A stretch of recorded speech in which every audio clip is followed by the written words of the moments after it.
গোলকগঞ্জ আৰক্ষীৰ বৃহৎ অভিযান অভিযানত জব্দ বৃহৎ পৰিমাণৰ চোৰাং বিলাতী সুৰা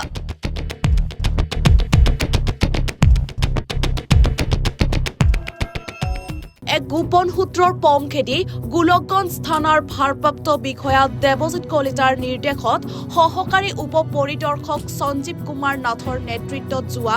আৰক্ষীৰ এটি দলে গোলকগঞ্জৰ বিচনদৈ প্ৰথম খণ্ডৰ বাঘমাৰা বজাৰৰ কাষত থকা দলঙত এখন ই-ৰিক্সাৰ তালাচী চলায়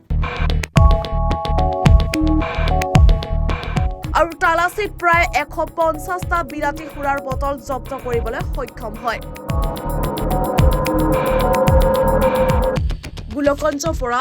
জগবন্ধু দাসৰ প্ৰতিবেদন এনিভাৰত 24